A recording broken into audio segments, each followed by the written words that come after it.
Sekali lagi saya mau melihat tangan-tangan yang percaya, yang telah dipenuhi dengan Roh Kudus Tuhan yang luar biasa. Mari bersama-sama kita bertepuk tangan bagi Yesus. Haleluya.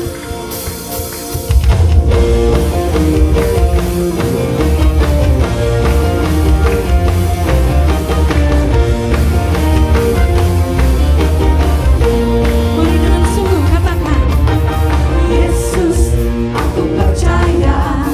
Yesus, aku percaya. Yesus, aku percaya. Yesus, aku percaya. Kau pulihkan sembuhkan mujizat di dalam hidupku. Bersama-sama katakan, haleluya. Terpujilah Tuhan, haleluya. Terpujilah Tuhan, haleluya. Terpujilah Tuhan. Katakan, Yesus, aku percaya. Yesus, aku percaya. Yesus, aku percaya. Yesus, aku percaya. Kau pulihkan sembuhkan mujizat di dalam hidupku. Mari jemaat GCC katakan, Yesus, aku percaya. Yesus, aku percaya. Yesus, aku percaya. Yesus, aku percaya. Kau berikan sembuhkan mujizat di dalam hidupku. Mari angkat tanganmu katakan, haleluya.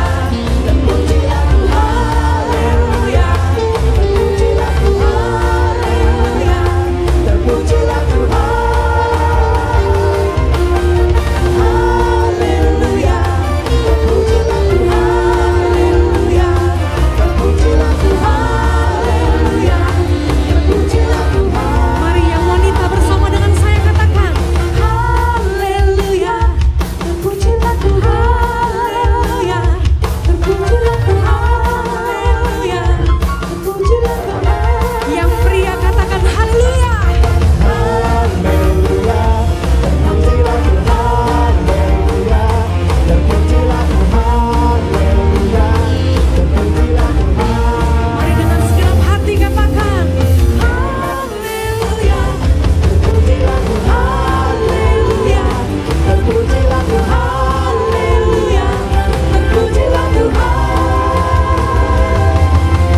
haleluya.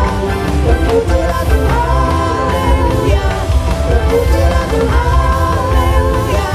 Terpujilah Tuhan. Sebentar Bapak Ibu. Yang wanita ikuti saya katakan haleluya. Yang pria katakan terpujilah Tuhan. Bisa? Bisa? Mari sekali lagi kita katakan. Yang wanita. Yang pria. Terpujilah Tuhan, haleluya. Terpujilah Tuhan, haleluya. Terpujilah Tuhan. Sekali lagi bersama-sama. Haleluya. Terpujilah Tuhan, haleluya. Terpujilah Tuhan, haleluya. Terpujilah Tuhan. Bersama-sama katakan, haleluya. Terpujilah Tuhan, haleluya. Terpujilah Tuhan, haleluya. Terpujilah Tuhan. Terpujilah Tuhan. Terpujilah Tuhan. Sungguh terpuji namamu Yesus dan kami percaya padamu. Mari Tiba saatnya kita mau siapkan hati kita. Kita mau mendengarkan kebenaran firman Tuhan. Ini setiap hati kami Tuhan.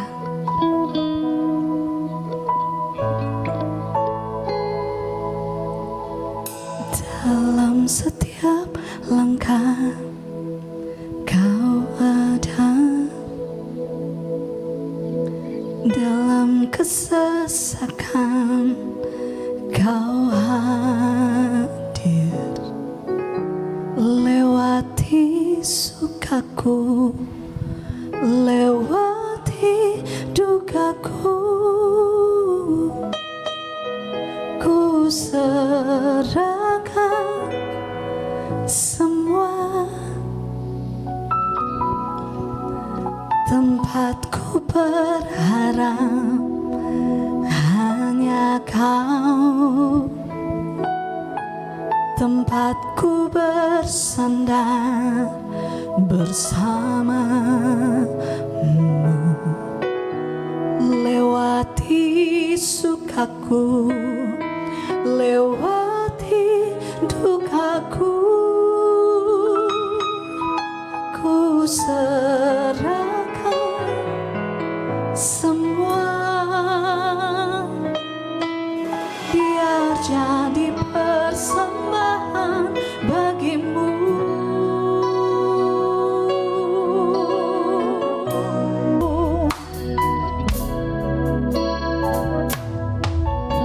Dalam setiap langkah, segenap hidup, segenap nafasku, jadi persembahan di bawah kakimu. Kebanggaan, kejayaan, semua tidak ada artinya, selain untukmu. Segenap hidup, segenap nafasku, jadi persembahan di atas mezbahmu. Kekuatanku, pengharapanku, ku serahkan semua hanya bagimu. Dalam hadirat Tuhan, Bapak Ibu silakan bangkit berdiri. Ini setiap hati kami Tuhan.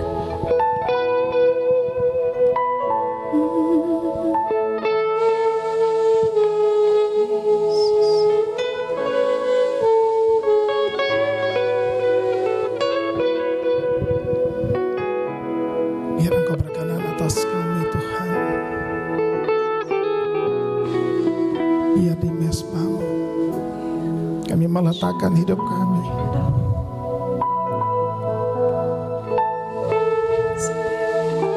Kami meletakkan segala kekuatan kami. Kami meletakkan segala kebanggaan kami.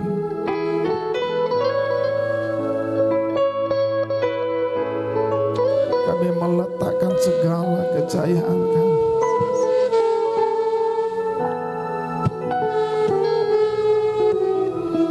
Katakan, ku sembah Kau, ku sembah Kau Tuhan, ku sembah Kau Tuhan, ku sembah Kau dengan segenap jiwaku, ku sembah Kau dengan segenap hidupku. Katakan, ku sembah Kau, ku sembah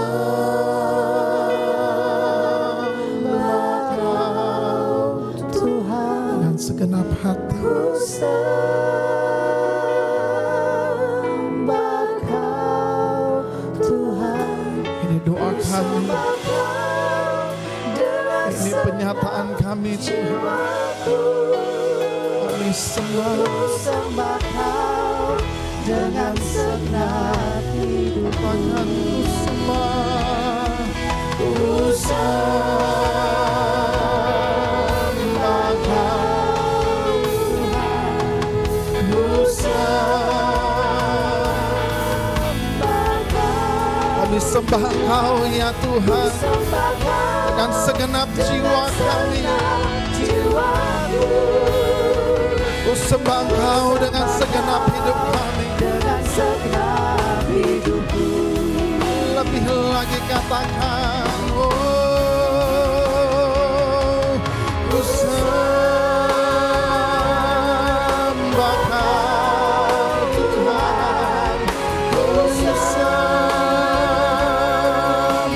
Kau Tuhan, ku sembah Kau dengan segenap jiwaku, ku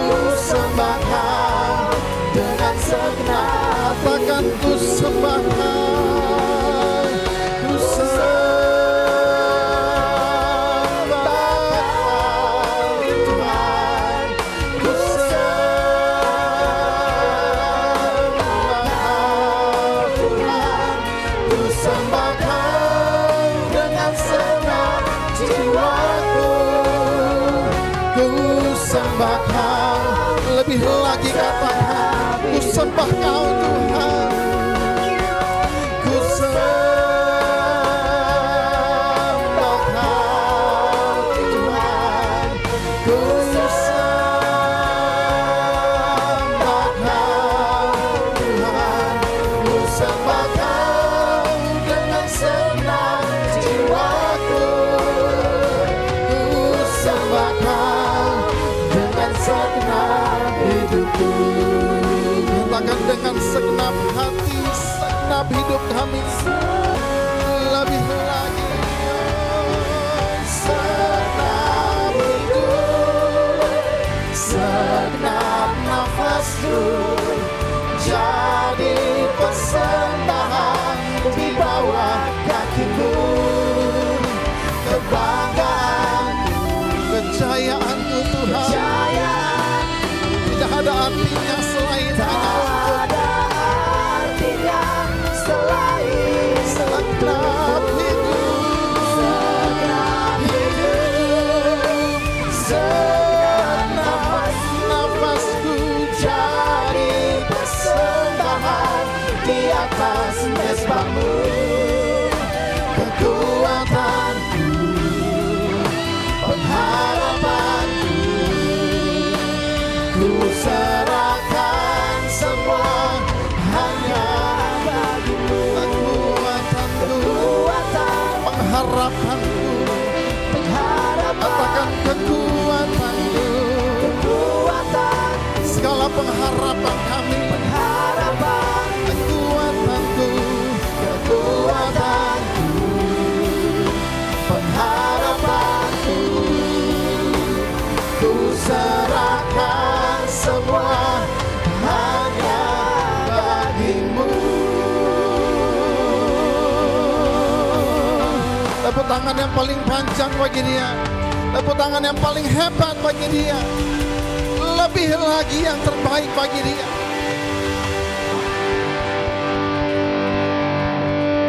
Kami serahkan semua hanya kepadamu. Sebab kami menyembah Allah yang hidup. Kami menyembah Allah yang dahsyat. Allah yang heran. Allah yang selalu membuktikan, menjawab, menyertai, bahkan hadir dalam hidup kami. Hari-hari yang jahat ini, di banyak manusia saling meninggalkan, tetapi Roh-Mu selalu ada atas kami. Engkau selalu menuntun kami Bapa. Engkau selalu menyertai kami. Kau berikan kami pengharapan. Kau berikan kami kepastian, ketakutan, ketidakpastian, kecemasan, kebimbangan sedang merajalela. Tetapi orang yang menanti-nantikan Tuhan akan diberikan kekuatan yang baru di dalam Engkau. Saudara, angkat tanganmu di hadapan Tuhan. Katakan, aku mengasihi Engkau Tuhan. Saudara, katakan, aku mengasihi Engkau Tuhan. Apapun yang terjadi dalam hidupku, aku tetap mengasihi. Apapun yang menimpa hidupku, aku tetap mengasihi Engkau. Apapun yang mengancam kehidupanku,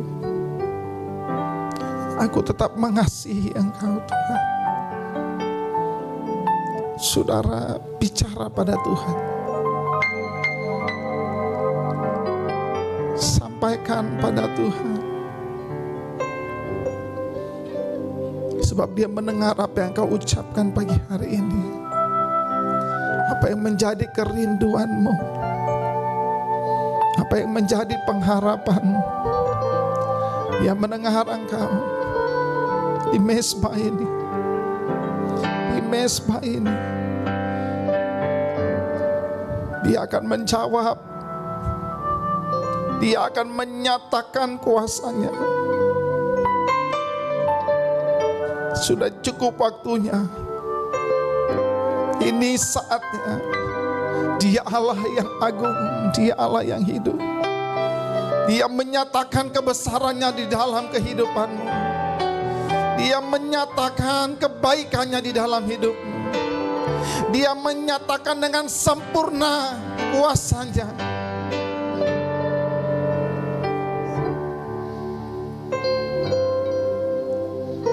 Asal engkau percaya,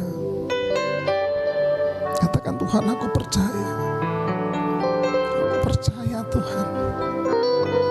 Aku percaya akan firman-Mu. Aku percaya akan jalan-jalan-Mu Tuhan. Aku percaya akan kuasa-Mu.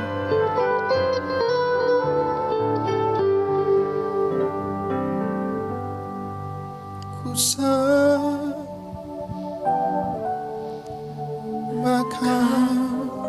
Tuhan, ku sembahkan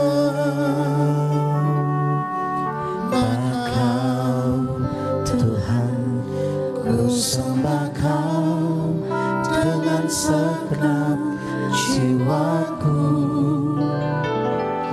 ku sembahkan dengan segenap hidupku. Seumur hidup kami akan terus menyembah Engkau.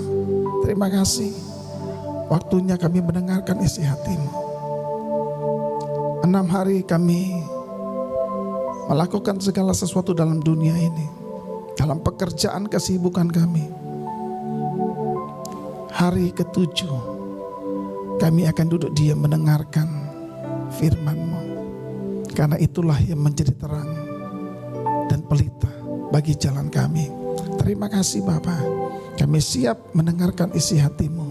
Hanya di dalam nama Yesus kami berdoa bersama-sama, katakan amin. Sebelum duduk, tepuk tangan yang meriah bagi Tuhan kita. Silakan saudara duduk dalam hadirat Tuhan. Shalom, selamat pagi Bapak Ibu Saudara yang dikasihi oleh Tuhan.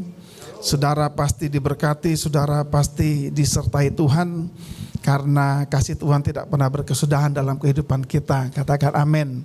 Ya saudara, katakan kanan kiri, jangan takut, Tuhan selalu menyertaimu. Saudara yang dikasihi oleh Tuhan, identitas daripada anak-anak Tuhan adalah dia selalu berdoa, dia selalu ada di dalam mezbah. Ya, itu identitas saudara dan saya, adalah kita melekat di dalam mezbah. Tentu saudara, ketika ada mezbah yang Tuhan percayakan kepada kita, maka bagaimana kita harus membangun satu mezbah yang kuat dalam kehidupan kita. Karena banyak mezbah yang hancur, banyak mezbah yang babak belur saudara, banyak mezbah yang mandek, banyak mezbah yang apinya enggak menyala, banyak mezbah yang tidak punya kurban, banyak mezbah yang enggak jadi apa-apa. Tapi saya berdoa biar mezbah di tempat ini adalah menjadi mezbah yang kuat, mezbah yang berkenan kepada Tuhan. Katakan amin, tepuk tangan bagi Tuhan kita saudara. Nah saudara yang dikasihi oleh Tuhan, kita bersyukur kalau sampai hari ini saudara dan saya tetap percaya akan firman Tuhan. Karena banyak hari-hari ini orang membaca firman tapi belum tentu dia percaya.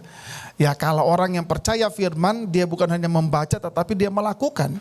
Kata firman Tuhan, bukan yang berseru nama Yesus tetapi yang melakukan. Dialah yang dikenal, dialah yang diakui oleh Allah, dialah yang punya tempat yang terbaik bersama-sama dengan Allah, maka dialah yang menerima upah yang terbaik. Jadi firman Tuhan katakan bukan hanya soal perkataan, tetapi soal perbuatan. Kebenaran bukan hanya soal ajaran, tetapi kebenaran adalah soal perilaku yang harus kita kerjakan yang sesuai dengan firman Tuhan. Kalau saudara percaya akan firman Tuhan, saudara belum melakukannya, maka itu belum diperhitungkan menjadi satu kebenaran. Tetapi ketika engkau percaya akan firman, namun engkau melakukannya, maka itu diperhitungkan sebagai satu kebenaran. Ya, kalau saudara masih membacanya, saudara tidak melakukan, itu namanya wacana. Ya, kalau saudara janjiin saya akan makan steak, tapi saudara nggak pernah eksekusi, itu namanya wacana tok. Ya, Pastor nanti saya buatin ikan bakar, wacana udah dari 2 tahun yang lalu, ya, tapi nggak dieksekusi. Kalau saudara eksekusi, itu baru namanya kebenaran, saudara.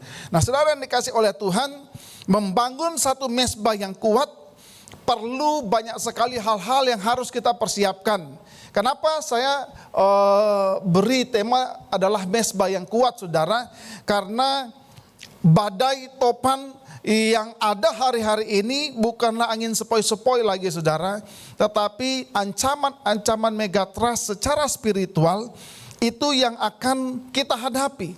Makanya kalau mezbah kita tidak kuat, kalau keintiman kita tidak kuat, kalau hubungan kita dengan Tuhan tidak kuat, tidak ada terjadi intervensi ilahi yang kuat dalam kehidupan kita, maka ketika megatrust, bencana itu datang dalam hidup kita, kita akan terhempaskan. Bahkan kita akan hilang. Kita tidak akan tersisa lagi.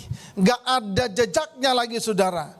Mezbah adalah tempat perjumpaan kudus antara manusia dengan Allah sebagai satu fondasi kerohanian, sebagai satu pusat penyembahan, sebagai satu sarana intervensi keilahian, saudara. Jadi kalau saudara mau mendapatkan sesuatu, apapun itu dari sorga, saudara harus masuk yang namanya mezbah Tuhan. Mezbah Tuhan ini adalah satu fondasi kerohanian, saudara. Disinilah kita dapat menyembah Tuhan. Disinilah kita dapat tuntunan-tuntunan Tuhan. Makanya kalau saudara perhatikan di dalam perjanjian lama bagaimana bangsa Israel itu berjalan di padang gurun, dimanapun mereka berada, Musa, baik itu Nuh, baik itu Abraham, baik itu Daud dan seterusnya, saudara. Kemanapun mereka pergi, mereka selalu rindu membangun mezbah Tuhan. Bagi bangsa Israel yang paling terutama adalah mezbah. Karena mereka tahu lewat mezbah nenek moyang mereka berjalan sampai tanah perjanjian. Hanya lewat mezbah tulah berhenti. Hanya lewat mezbah hukum-hukum yang menghancurkan itu berhenti, saudara. Nah, saudara yang dikasihi oleh Tuhan, coba kita belajar ya bagaimana arahan-arahan daripada firman Tuhan tentang mezbah di akhir zaman bukan lagi menjadi mezbah yang hanya berbentuk fisik, bukan hanya soal struktur bangunan atau tanah dan seterusnya, tetapi mezbah ini bertransformasi menjadi satu sikap hati dan penyerahan seluruh kehidupan kita sebagai persembahan yang hidup bagi nama Tuhan. Kita buka Ezra 1, Ezra 3 ayat 1 sampai 13. Ezra 3 ayat 1 sampai 13. Saya akan bacakan bagi saudara. Ketika tiba bulan yang ke-7, setelah orang Israel menetap di kota-kotanya, maka serentak berkumpullah seluruh rakyat di Yerusalem. Maka mulailah Yesua bin Yosadak beserta saudara-saudaranya para imam itu, dan Zerubabel bin Shealtiel beserta saudara-saudaranya membangun mezbah Allah Israel untuk mempersembahkan korban bakaran di atasnya, sesuai dengan adah yang tertulis dalam kitab Taurat Musa abdi Allah. Ayat 3, mereka mendirikan mezbah itu di tempatnya semula. Sungguh pun mereka ketakutan terhadap penduduk negeri, lalu mereka mempersembahkan di atasnya korban bakaran kepada Tuhan, korban bakaran waktu pagi dan waktu petang. Mereka juga mengadakan hari raya Pondok Daun sesuai dengan yang ada tertulis dan mempersembahkan korban bakaran hari demi hari menurut jumlah yang sesuai dengan peraturan, yakni setiap hari menurut yang ditetapkan untuk hari itu. Ayat 5. Dan sejak itu diadakanlah korban bakaran yang tetap, juga korban bakaran pada bulan baru dan pada setiap hari raya yang kudus bagi Tuhan, dan setiap kali orang mempersembahkan persembahan sukarela kepada Tuhan. Sejak hari pertama bulan yang ke-7 mereka mulai mempersembahkan korban bakaran kepada Tuhan. Namun dasar bait suci Tuhan belum juga diletakkan.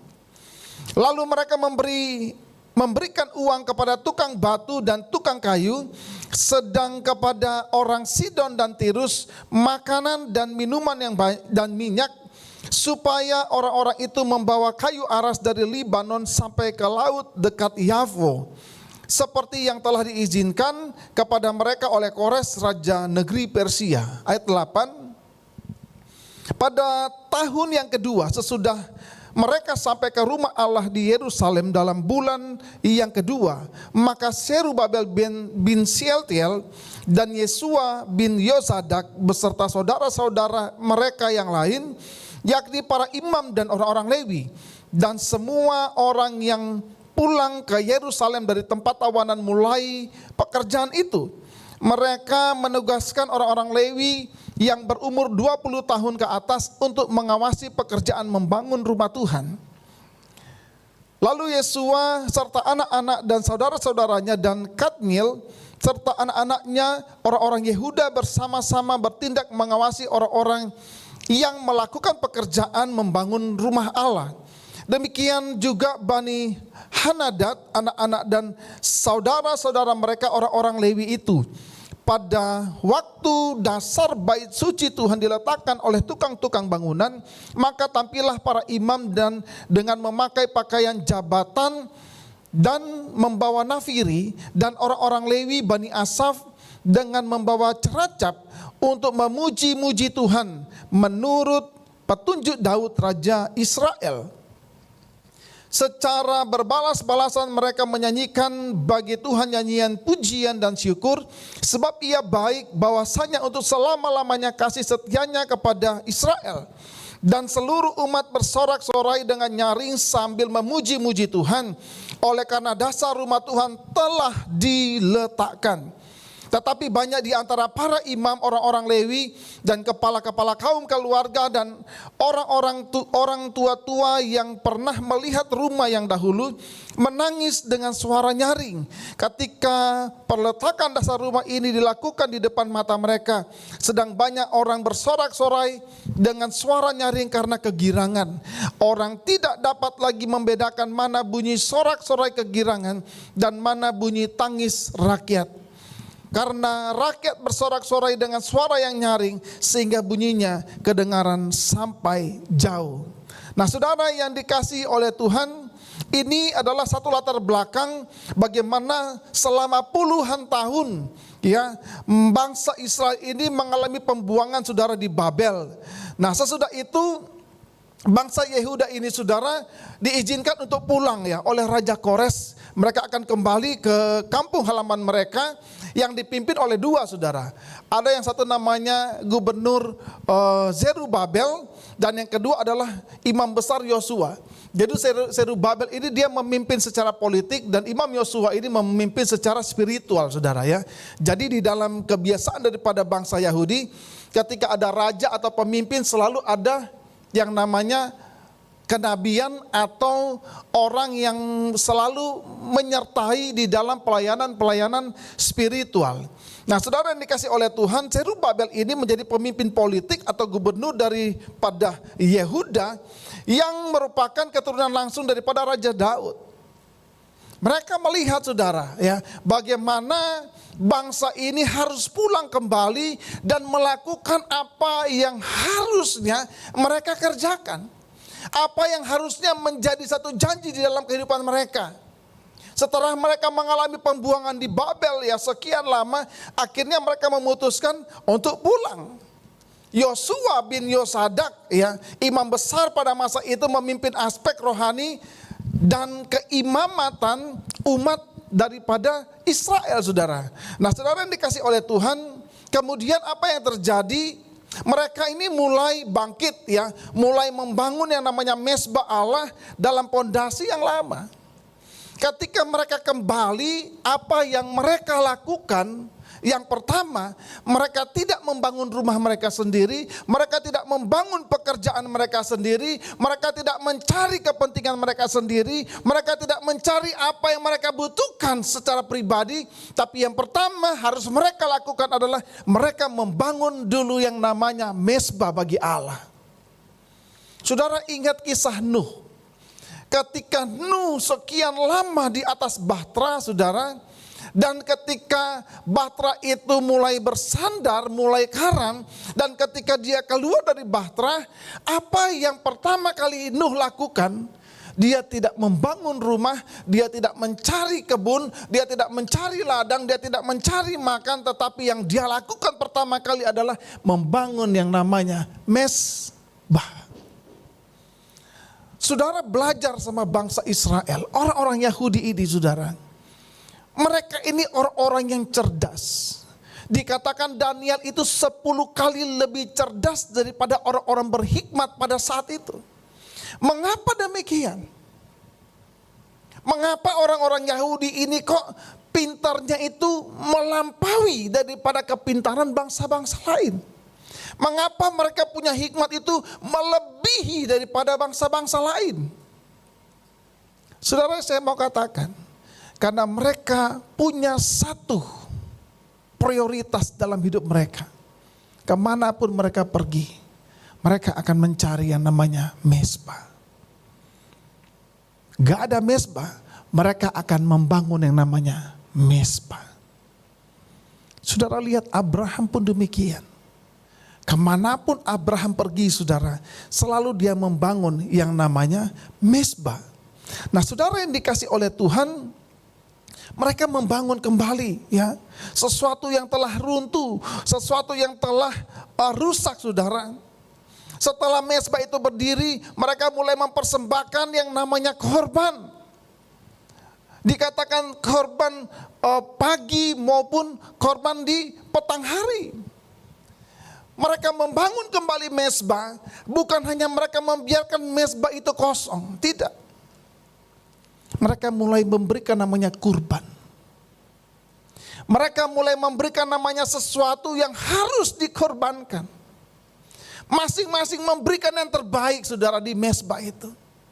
Karena mereka tahu mezbah itu tempat kehadiran Allah. Mezbah itu loh tempat saya nanti akan mendapatkan tuntunan Tuhan. Mezbah ini loh yang akan saya mendapatkan berkat Tuhan. Lewat mezbah inilah saya mendapatkan pewahyuan, arahan tuntunan Tuhan dalam kehidupan saya. Tentu saya harus memberikan servis yang terbaik di mezbah itu. Saudara, kalau saudara punya satu saja usaha, yang dimana usaha itu menjadi pemasukan utama saudara dan tidak ada lagi pemasukan yang lain, saudara mau nggak kerjain usaha itu dengan ala kadarnya? Saudara mau nggak? Ya, saudara cuma punya satu sumber pemasukan saudara. Apakah saudara mau mengerjakan itu hanya asal-asalan? Saya percaya tidak, saudara. Kalau saudara dan saya orang yang normal, ya pasti saudara dan saya tidak akan mengerjakan usaha ini dengan asal-asalan.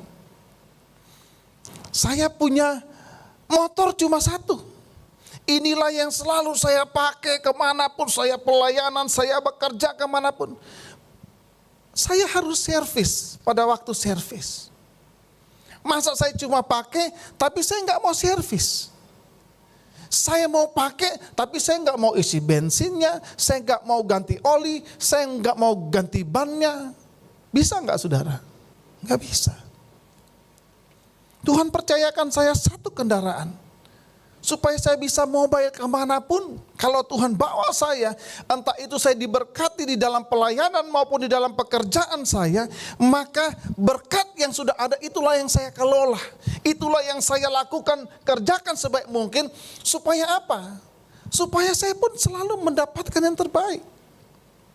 Saudara, orang Yahudi, dia sangat memahami yang namanya mezbah. Dia sangat memahami yang namanya mezbah Tuhan. Makanya gak ada dari mereka yang menyia-nyiakan yang namanya mezbah. Saudara mau lihat sampai sekarang pun orang Yahudi, seluruh keturunan orang Yahudi, mereka tetap menantikan yang namanya bait Allah. Mereka rela siapin dana ribuan dolar saudara, bahkan jutaan bilion dolar. Membangun sesuatu yang bisa untuk mengcover supaya mereka bisa membangun bait Allah yang ketiga. Kita masih sibuk urus MBG terus. Ya.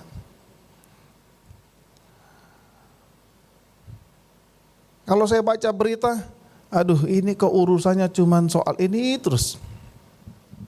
Ini toh, padahal urusan bangsa ini banyak sekali yang jauh lebih penting saudara. Kebijakan-kebijakan yang lebih penting, yang lebih strategis, yang lebih mementingkan keuntungan daripada bangsa ini. Bahkan sekarang sudah berantem, wah nanti MPG nggak boleh lagi pakai dana pendidikan. Sekarang karena setiap tahun sekian ratus triliun sudah mulai menipis. Nah sekarang mau bagaimana? Saudara, hal-hal ini semua ini perlu hikmat. Memanage satu bangsa, memanage satu mezbah, semua perlu hikmat. Saudara yang dikasih oleh Tuhan, mezbah inilah yang akan mengarahkan. Makanya bangsa Israel mengerti, tanpa bait Allah yang ketiga, mereka tidak akan pernah mengibarkan bendera mereka dengan luar biasa bangganya mereka. Saudara yang dikasih oleh Tuhan, secara hukum geografis, memang bangsa Israel sudah merdeka.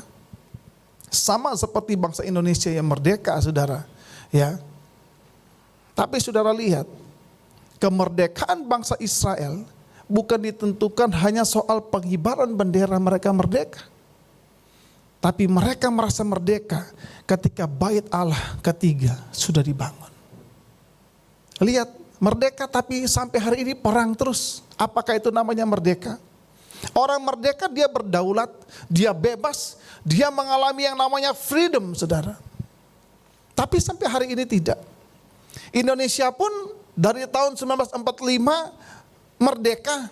Tapi saudara lihat, apakah seluruh wilayah dari Sabang sampai Merauke itu merdeka? Saudara di sini sudah pakai Hermes, di Papua pakai apa? Ya. Saudara coba lihat, apakah itu namanya merdeka?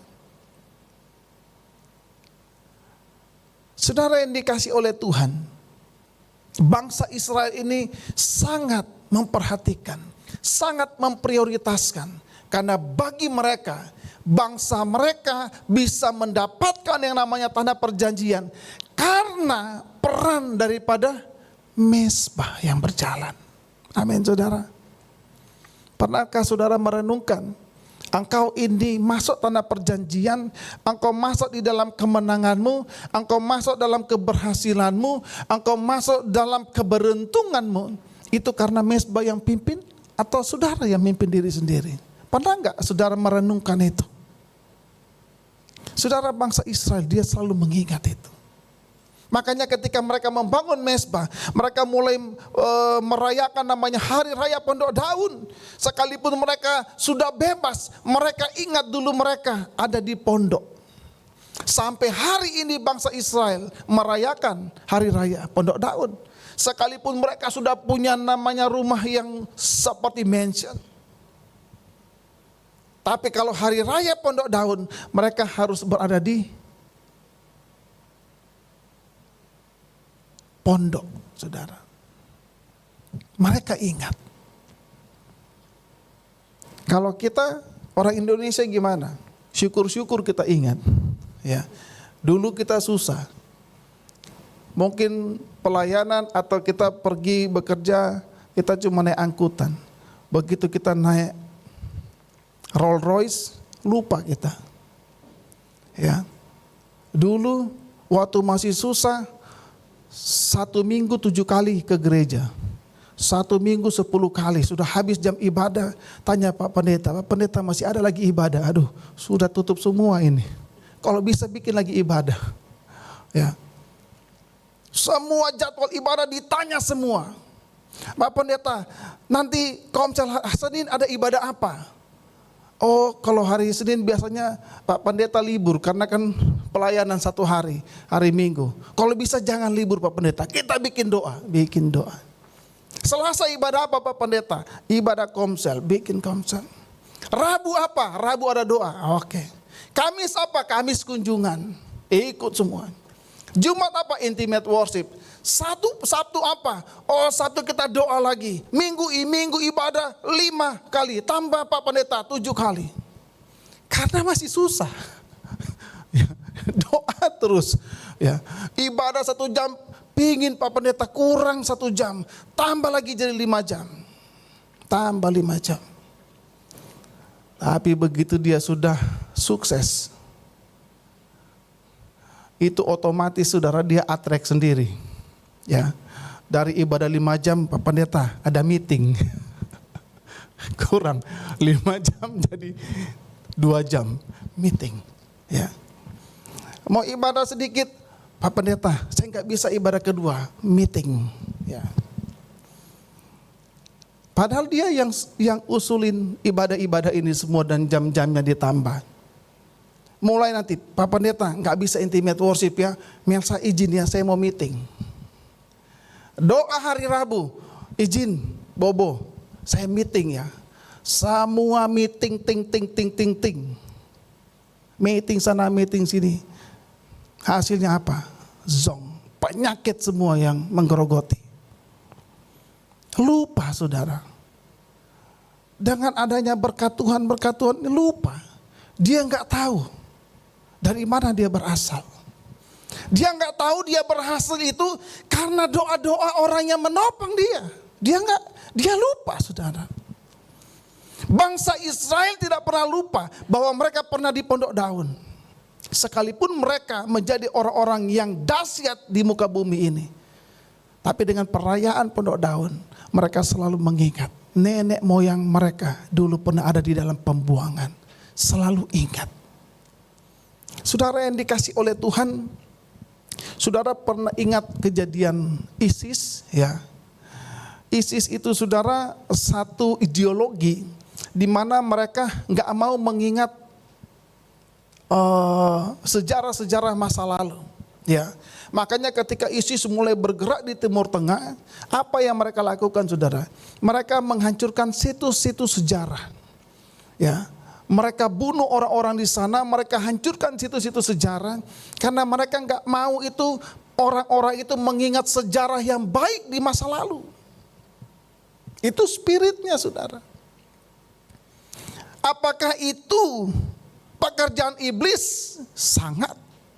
Karena iblis tidak mau saudara dan saya mengingat bagaimana pengorbanan Kristus, bagaimana Mesbah yang pernah memimpin bangsa Israel sampai ke tanah perjanjian, dia nggak mau saudara dan saya itu mengingat itu. Karena dia tahu ketika anak-anak Tuhan mengingat bahwa Mesbah itulah yang memimpin umat Tuhan sampai kepada keberhasilan. Nanti saudara akan berhasil seperti bangsa Israel. Iblis nggak mau. Dia nggak mau saudara ikut itu. Makanya apa yang iblis selalu lakukan? Selalu dia mengacaukan Mesbah. Ketika ada Mesbah dibangun, bagaimana caranya menyerang mindset daripada orang-orang itu? Jangan sampai ada kurban di atas Mesbah. Kalau nggak ada kurban di atas Mesbah, apa yang mau dibakar? Apa persembahannya? Nggak ada. Kalau nggak ada kayu apinya, apa yang mau dibakar saudara? Nggak ada. Iblis katakan, nggak apa-apa kamu bikin mesbah, tapi jangan sampai mesbah itu ada kurban. Karena kalau ada kurbannya, pasti ada apinya. Bukankah Tuhan berkenan dengan korban sembelihan, korban persembahan yang baik dari anak-anaknya? Saudara yang dikasih oleh Tuhan, makanya iblis melakukan penyerangan lewat pengajaran-pengajaran yang tidak alkitabiah. Akhir zaman akan muncul namanya nabi sesat. Nabi perkataan suara kenabian yang sekarang kita kenal dengan suara media, saudara. Media itu suara kenabian.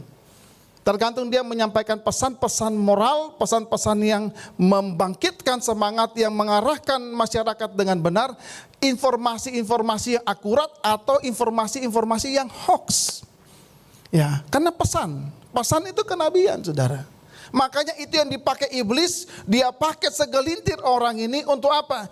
Untuk memberikan khotbah-khotbah yang melawan satu ketetapan firman Tuhan. Dan iblis tahu bahwa siapapun manusia ini gak ada yang bisa larang dia buka YouTube, buka TikTok, buka YouTube. Ya, kalau ada satu gembala, jemaatnya 100 orang, apakah dia bisa kontrol 100-nya itu nggak mau lihat apa di YouTube, di TikTok? Nggak bisa, saudara. Saudara pun di rumah, hari ini saudara dengar firman ini. Saudara pulang, saudara dengar firman yang lain.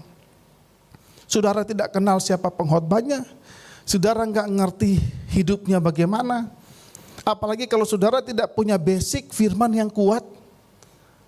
Ketika saudara lihat, wah ini yang nonton ini 30.000 orang, pasti benar.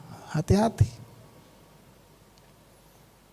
Akhirnya saudara dengar, saudara nggak kenal dia. Saudara yang dikasih oleh Tuhan, kita ini harus betul-betul mengerti zaman-zaman ini, masa-masa ini. Bagaimana saudara dan saya harus betul-betul memperkuat namanya mezbah yang Tuhan percayakan kepada kita. Amin, saudara. Katakan kanan kiri, perkuat mezbah. Ya, saudara yang dikasih oleh Tuhan, kalau kita punya mezbah lemah, maka apa yang bisa kita cari? Apa yang bisa kita pelajari? Ya, saudara, saya coba mau berikan saudara satu ayat firman. Ya, semalam saya dapat ini, saudara. Kolose 2 ayat 18. Karena ini berhubungan dengan mezbah. Ya, ketika Zerubabel dan Yosua mereka membangun mezbah, maka disitulah tuntunan Tuhan itu sempurna. Saudara lihat ya, Kolose 2 ayat 18. Janganlah kamu biarkan kemenanganmu digagalkan oleh orang yang pura-pura merendahkan diri dan beribadah kepada malaikat, serta berkanjang pada penglihatan-penglihatan dan tanpa alasan membesar-besarkan diri oleh pikirannya yang duniawi. Ayat 19. Sedang ia tidak berpegang teguh kepada kepala, Kristus, saudara, dari mana seluruh tubuh yang ditunjang dan diikat menjadi satu oleh urat-urat dan sendi-sendi menerima pertumbuhan ilahinya. Saudara, ayat ini ya, coba kembali ke ayat 18. Dikatakan jangan biarkan itu kemenanganmu. Artinya visi Tuhan, artinya janji Tuhan itu menjadi gagal oleh orang-orang yang pura-pura merendahkan diri. Siapakah orang-orang yang pura merendahkan diri ini? Orang-orang yang mengaku dia sebagai hamba Tuhan. Orang-orang yang mengaku dia sebagai pengikut Kristus. Mungkin sebagai pendeta. Mereka pura-pura merendahkan diri dan beribadah kepada malaikat. Seperti mereka ini punya karunia yang luar biasa, saudara. Tapi saudara lihat kalimat berikutnya, serta berkanjang pada penglihatan-penglihatan. Saudara tahu apa artinya berkanjang? Dia itu hanya mengejar penglihatan, tapi tidak kepada kepala, adalah Kristus atau firman Tuhan.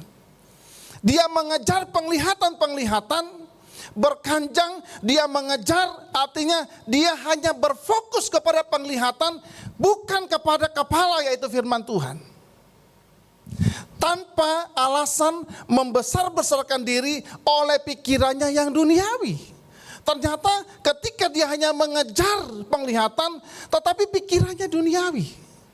Bagaimanakah orang ini mendapatkan penglihatan dari Allah, tapi pikirannya duniawi? Apa yang bisa dia tafsirkan dari satu pewahyuan? Coba saudara renungkan. Sedang ia tidak berpegang teguh kepada kepala. Saudara lihat, ini berbicara gereja Tuhan ya. Dari mana seluruh tubuh? Kepala itu punya tubuh. Tubuh Kristus itulah gereja Tuhan, saudara. Ya. Yang ditunjang dan diikat menjadi satu oleh urat-urat dan sendi-sendi. Inilah saudara dan saya yang berbeda-beda namun satu tujuan. Kita beda-beda karunia, kita berbeda-beda takaran, kita berbeda-beda talent, saudara. Tetapi kita ada dalam satu tubuh yang punya kepala. Maka dari perkumpulan inilah firman Tuhan katakan menerima pertumbuhan ilahi. Ayat 18 tadi mengatakan mereka punya pikiran duniawi. Tetapi yang seperti ini, gereja Tuhan ada kepala, ada tubuh, urat dan sendi-sendi. Mereka menerima pertumbuhan secara ilahi. Ini saudara harus paham. Ada orang yang hanya mengandalkan penglihatan. Gak bisa. Ini firman Tuhan, bukan saya yang tulis. Bukan papa saya juga yang tulis ini, saudara. Ya. Bukan Pak Jun yang tulis ini. Ini firman Tuhan. Saudara, saya pengen kita ini kembali ke batu karang, kembali kepada firman. Ya, ketika saudara dan saya membangun mezbah dengan kembali kepada firman, maka firman itu akan menghadirkan yang namanya kehadiran Allah, Holy Spirit, yang akan menuntun saudara dan saya. Kita akan dituntun. Saudara nggak bisa mendapatkan sesuatu tanpa kepala. Saudara mau nggak tiba-tiba ada orang datang tanpa kepala sama saudara dan katakan saya utusan Tuhan, tapi nggak ada kepalanya. Ya. Saya yakin saudara pasti nomor 1 lari paling depan. Ya. Kita berani karena rame-rame. Tapi coba kalau Tuhan tidak menyertai kita, saudara, apa yang bisa kita andalkan dalam kehidupan kita? Ini firman Tuhan. Kalau bukan firman yang mengarahkan kita, siapa lagi? Kalau bukan firman yang membuat saudara dan saya berhasil, siapa lagi, saudara? Penting sekali pelajaran kerohanian, ketaatan, prioritas apa yang Tuhan ajarkan kepada kita. Memikirkan bagaimana kita memperbaiki mezbah itu, bagaimana kita membangun lagi mezbah itu. Mezbah ini menjadi lambang ketaatan kita, menjadi lambang prioritas kita, menjadi tempat pemulihan identitas kita, saudara. Menjadi simbol daripada perjanjian antara Allah dan manusia lewat mezbah. Makanya Tuhan mau mezbah itu dia harus benar. Mezbah harus diisi orang-orang percaya. Mezbah tempat kita memberikan kurban penebusan, menjadi titik transformasi rohani kita. Di mana? Ya di mezbah Tuhan. Kita mengalami transformasi, saudara. Dari mezbah itu ketika ada kurban di dalamnya, ada satu percepatan daripada respon surgawi dalam hidup kita.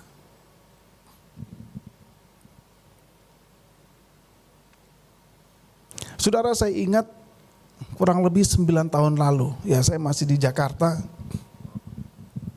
Saya biasa, saudara, layani dulu orang-orang timur ya. Karena di Jakarta itu Gading Serpong itu ada perkumpulan orang-orang timur tuh banyak ya. Itu keluarganya Hercules, saudara. Jadi ini ponakan-ponakannya Hercules ini, wah ini mereka penguasa-penguasa. Jadi mereka dulu kalau mau ribut ya dulu dengan kelompok Ambon, kepalanya itu kan dekat banget sama saya. Dia datang, Pak Pendeta, minta izin saya. Kenapa? Namanya Steve. Kenapa Steve? Izin saya mau pergi perang dulu di BSD sana. Perang apa lagi kamu di sana? Saya bilang, perang dengan pasukannya John Kay. Oh, mereka ribuan, saudara. Dia mau perang, dia minta izin. Karena orang timur itu lebih takut pendeta daripada dia takut sama aparat. Ya, orang timur biar dia mabuk minum 10 botol, ya. Kalau pendeta lewat dia jadi lurus, saudara. Orang timur begitu, orang Manado begitu. Biar sudah di dalam got dia mabuk, Tapi kalau bilang pendeta yang datang, lurus dia. Coba pedagang kaki lima di Manado, diusir sama Satpol PP, balik, melawan dia. Tapi coba bilang, awas pendeta mau datang sweeping, dia gulung sendiri saudara, gulung sendiri dia pergi. Di daerah-daerah Kristen itu mayoritas seperti itu. Akhirnya saya bilang begini, Steve, kamu janganlah, kalau bisa jangan sampai berantem. Oh iya Pak Pendeta, ya, karena saya selalu tiap minggu saya layani mereka. Mereka itu jumlahnya banyak saudara, ribuan ya. Karena saya suka kalau saya pindah rumah begitu atau saya butuh apa, mereka ini datanglah ya. Karena mereka datang, mereka bantu ngangkat-ngangkat, nggak mau mereka dikasih uang. Mereka nggak mau kasih uang. Pokoknya yang penting kita habis itu oke, beli masakan Padang, makan sama-sama rame-rame, dia senangnya begitu. Satu kali saudara, istrinya itu hamil ya. Istrinya hamil terus ada masalah ya istrinya, dan dokter katakan anaknya di dalam kandungan itu gejalanya kira-kira mati saudara. Nangis dia. Ya, tiba-tiba dia datang ke saya, dia bilang begini, Pak Pendeta, saya boleh izin ke gereja, saya mau berdoa. Biasa dia izin sama saya mau pergi perang, kali ini dia minta izin mau berdoa. Saya antara percaya tidak percaya, tapi ya udah, saya iyain aja. Ya, jadi saya suruh buka waktu itu tempat untuk berdoa. Dia sendiri saudara, dia sendiri, dia di sini mimbar ya, dia berlutut. Bukan hanya berlutut dia, tapi seperti orang tengkurap begitu saudara. Dia menangis di situ. Ya, saya cuman kalau dia berbahasa roh saudara, mungkin saya bisa ada karunia untuk menafsirkan. Tapi dia pakai bahasa Timur, saya nggak ngerti. Ya, dia pakai bahasa Kupang, bahasa Flores, saya nggak ngerti. Dia bicara situ, saya di pintu belakang, saya lihat dia. Tapi dia menangis. Bayangkan orang yang biasa perang lawan ribuan orang, dia nggak takut.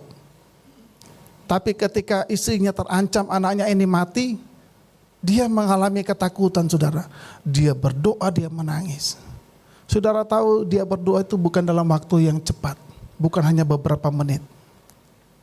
Dari siang sampai malam. Berhari-hari dia datang berdoa. Dan bukan hanya duduk, bukan hanya berlutut. Dia tengkurap begitu saudara. Dia menangis. Saudara tahu apa yang terjadi? Anaknya dalam kandungan itu hidup lagi. Hidup lagi. Hidup lagi saudara. Gak ada satupun hamba Tuhan termasuk saya yang mendoakan tumpang tangan. Gak ada. Saya heran juga. Biasa dia minta saya doain. Tapi kali ini dia gak minta saya doain dia. Gak ada. Dia cuma minta tempat. Minta izin untuk dia mau berdoa di mesbah. Saudara saya kagum. Anaknya tidak jadi mati. Hidup. Semenjak situ saudara, dia ngomong sama saya begini, Pak Pendeta, saya sudah tidak mau lagi perang-perang, saya mau kerja yang betul. Akhirnya saudara, setiap kalau saya melayani ya di komunitas mereka, ya saya suruh dia berdoa. Kalau ketemu, saya sampaikan, ajarin firman Tuhan, ajarin firman Tuhan. Dan akhirnya dia kerja dengan benar saudara. Mesbah, disitulah kematian menjadi kehidupan. Apa yang buntu menjadi terbuka, yang hancur dipulihkan, yang sakit disembuhkan. Mesbah, asal mesbah itu kuat. Bagaimana mesbah itu kuat? Kalau ada yang hadir, satu pribadi yang hadir saudara. Mesbah ini tempat kita berjumpa dengan Allah. Saudara harus betul-betul mempersiapkan dengan baik. Tempat kita dilindungi. Ya, mesbah itu tempat Tuhan menegakkan kuasanya, kesembuhannya, petunjuknya, mujizat mengalir di mesbah itu. Dan saudara lihat Yesus sebelum dia melakukan segala sesuatu pelayanannya, dia selalu berada di mesbah, yaitu di Getsemani. Sebelum dia memutuskan sesuatu, sebelum dia melayani, sebelum dia melangkah, Yesus selalu ke mesbah. Saudara yang dikasih oleh Tuhan, mesbah juga sebagai wadah di mana atmosfer itu berubah. Lewat mezbah. Atmosfernya berubah. Mezbah sebagai benteng imannya kita di tengah-tengah penderitaan. Di tengah-tengah saudara tidak ada lagi yang namanya pengharapan, tidak ada lagi hal-hal yang bisa menguatkan saudara. Tetapi lewat mezbah ini sebagai benteng saudara, menjadi benteng daripada bangsa Israel. Untuk kemenangan melawan Jericho. Untuk kemenangan melawan bangsa Hai. Untuk kemenangan melawan yang namanya padang gurun selama 40 tahun. Mezbah. Saudara yang dikasih oleh Tuhan, mezbah akan menggerakkan secara korporat banyak orang. Yang tadi firman Tuhan katakan ada kepala, ada tubuh, kemudian apa saudara? Ada urat-uratnya, ada sendi-sendinya, dan ada pertumbuhan ilahi. Itu namanya mezbah. Kenapa? Berarti ada yang hidup.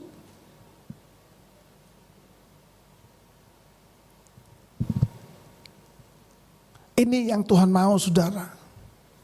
Bagaimana saudara dan saya harus memperhatikan semuanya. Hidup kita tidak bisa lepas dari mezbah Tuhan. Saudara jangan pikir ada orang yang tidak ada di mezbah, ada orang yang tidak dekat sama Tuhan, dia hidup, dia kaya, dia diberkati. Saudara tinggal tunggu.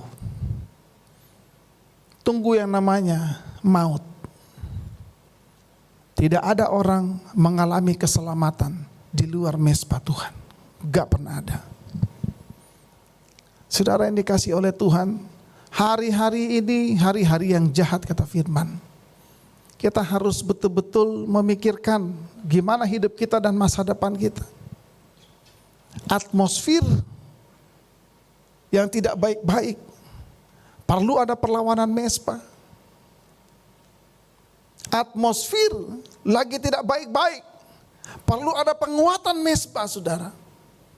Sehingga apa yang saudara dan saya kerjakan tidak menjadi sia-sia, tetapi kita akan memperoleh janji, great fulfillment, satu kegenapan besar yang Tuhan berikan di dalam kehidupan kita. Tepuk tangan bagi Tuhan kita. Saudara yang dikasih oleh Tuhan, Roma 12 ayat 1.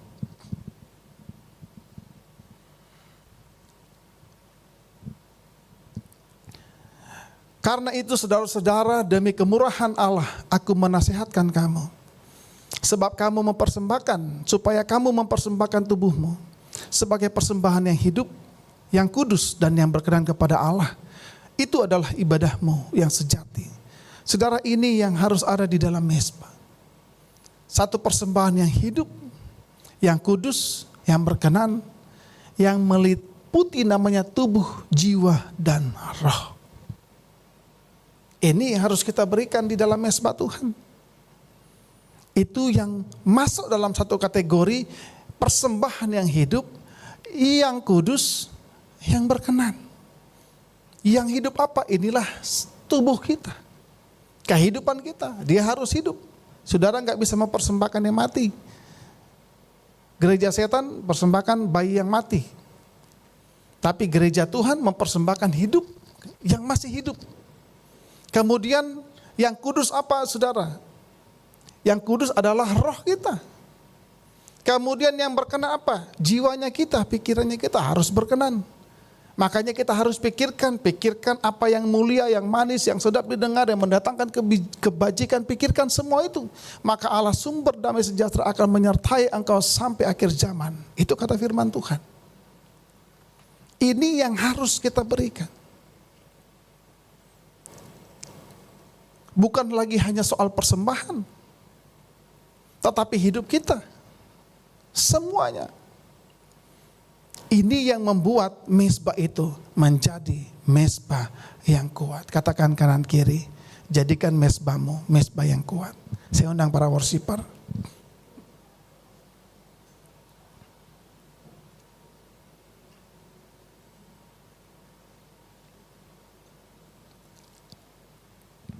Saudara yang dikasih oleh Tuhan, ingat, iblis itu gak mau mezbah itu apinya menyala. Iblis gak mau saudara berdoa. Iblis tidak mau saudara dipimpin oleh Roh Kudus.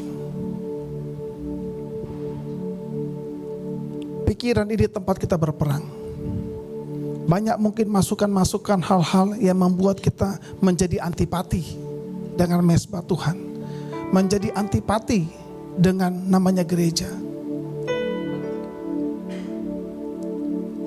Dulu teman-teman saya saudara 5 tahun 6 tahun yang lalu saya pernah tegur, karena waktu itu mereka sekitar 6 tahun lebih ya. Dulu belum heboh yang namanya Kristen progresif, belum heboh.